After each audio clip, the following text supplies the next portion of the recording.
He's going to join us on the sofa. But first, we always enjoy a nostalgic trip down memory lane. Here are some of his 30-year-old classics.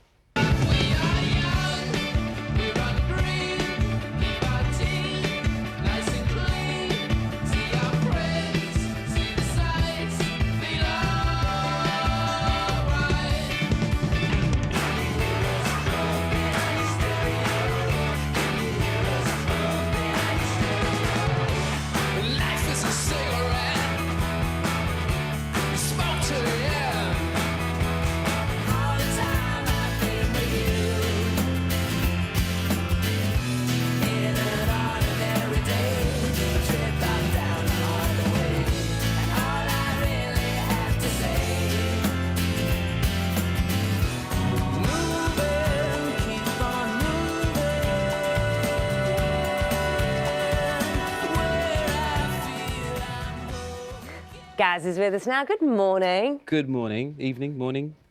Oh, you're still in that rock and roll lifestyle where it's a bit tricky this time in the morning, is it? It's a bit tricky, but I'm feeling good. I'm happy to be here. Glad you are here. Thanks for having me. When you look back, nearly. Do you want to go? Are we going to go there? Yes. Nostalgia. Okay. I love a bit of nostalgia, don't you? Yeah. Yeah. When can you remember? I think you were. What were you? 17 when you got your first record deal. Yeah, we signed with EMI 6-album deal. I think I was 17. Yeah. Can you remember the kind of excitement, the feeling?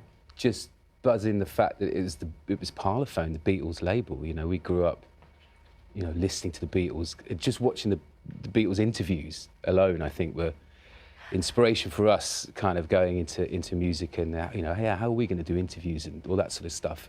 And when you think about kind of what your expectations are at 17, they're inevitably naive, but like big and full of adventure. And you are here now.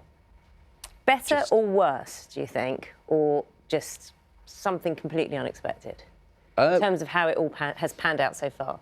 I mean, it's incredible. Yeah, looking back, you know, I mean, we managed to make a record that just connected and it hit at the right time that summer of '95. Yeah, you know, we made some good music and it's sort of worth celebrating. And we just finished a quick reunion get together that we started in 2020, and it was brilliant to play the songs again and just see everyone's faces in the crowd and the songs still feel fresh. Yeah. You know. That day, Gaz, when you signed your first record deal, did you walk? Can you remember? Did you walk out the building and just go? Or what did you do? Did you go and? I mean, you're 17, so you probably even couldn't go for a drink, or No, maybe you did. Yeah, of course you could. Of course you could. In those days, everyone did. I went for a big old drink up and just not quite believing that we'd signed to Parlophone, you know, and back then, you know, 6 albums, it was not unusual, you know. It's kind of nowadays it's a big commitment. Wasn't it is, but to you, it's trickier to kind of stick. For major labels to stick with artists these days, you know. We'll get on to the newer stuff in a moment. That line, have I got this right? We've got teeth nice and clean. Keep our teeth nice and clean. Keep our teeth nice and clean. Was that a kind of hygiene message that you wanted to get out there at the time? What was it? Just talk me through that line. Hygiene was not particularly on our minds. I think it was a tongue-in-cheek irony to this, the fact that we were, you know, we were kids, probably not looking after ourselves very well. But so it was a kind of subliminal message to people to keep their teeth clean? Maybe, or not. Maybe not. Maybe it was a bit more of a punk message.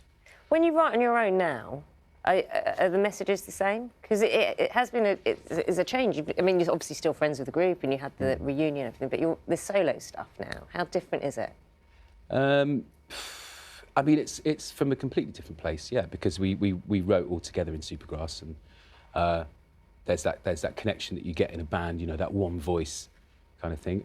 Yeah, you know, I just write what I want to hear, and I write what makes me feel good, and it's also a way of processing thoughts, you know, ideas, and experiences, and so I just look at the world around me and kind of and try and articulate it as best I can. And I think this record, it really came together really well. Well, I'm going to try to get into what the thoughts were for this one, the new single, Long Live the Strange. Let's hear it. Long live the strange. I'm with you. Oh, so don't ever change. All 'cause I love you. I'm just saying, I hope if there was any child that was local to that player, it didn't witness that, because that just looked No, creepy. yeah, a little bit on the scary side. But it was an amazing day. That was filmed. Actually, that was in a park nearby, but it was filmed at this mannequin graveyard in Grantham.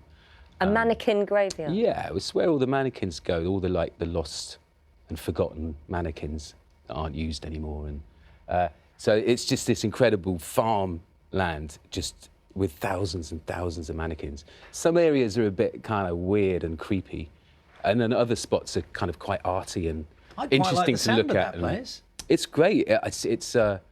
It's quite mad for an afternoon out. And also they were doing these kind of things at Halloween as well, where you could sort of take a party along and have this kind of weird, kind of trippy experience and stuff.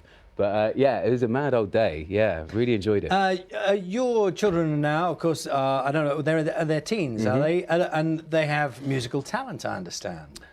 Yeah, they're both, my eldest loves singing all the time. My little one, she's 14, she plays bass in a band. So I've been to quite a few of her gigs. On the album? She hasn't really played on the album. They came into the studio a lot. They're probably on there somehow, just kind of talking in the background or something. But yeah, I've been to a lot of my daughter's gigs. I kind of take all the gear in the back of the car, as my You are old man roadie. did. Yeah, that's what you got to do. Kind of, have a go at the pub owner or whatever for not giving them enough money. Just stuff like that. I've got to kind of be there. I've Does got to it be take their you right guy. back to your early days? Yeah, no, it's great. It's great. And they're kind of doing cover versions as well at the moment. That's how we started doing cover versions and playing songs that we loved. Did they do cover versions of your music? No, I didn't allow them. They wanted to do all right. And I was kind of like, come on. You banned them. It's from just going to make it awkward for Tiger, my daughter. It's like her playing her dad's song. It's a bit... But she was cool with that. She agreed. So they're just There are doing plenty their of other They're songs doing their own available. thing. They've got to find their own way, There's another one. Is it Don't Say It's Over? Yeah, Yeah. let's listen to a bit of this, because I'd love to hear what your daughters think of your music as well. Here come those drunk tales from a friend of mine, but I don't hear anymore. No, I can't stay away. I'm too much in love, and now I can't see straight. Your voice is lovely. Oh, thank you. As That was a- shot actually where my daughter rehearses her band. It was in the village. I live in this sort of old 80s kind of working man's club place. And that's where she rehearses a lot. And I went down there and I'd watched the rehearsals, and then I kind of thought, this is a great room for this idea I had for the video of me playing to an old couple and no one else being interested. And it was a really sweet video, and the actors in it were brilliant. And What good do fun. your daughters say about your music? Yeah, they're really, I mean, they're great, they're both into different things. My oldest is into sort of pop music, and my youngest is sort of likes to kind of get, likes Nirvana and The Clash. Good taste. And stuff like that. So, yeah, they're both very supportive, very sweet and stuff. Yeah, their favourite song is Turn the Car Around, the title track of this album. That's their favourite. So, Beautifully. You're leading us beautifully into saying goodbye.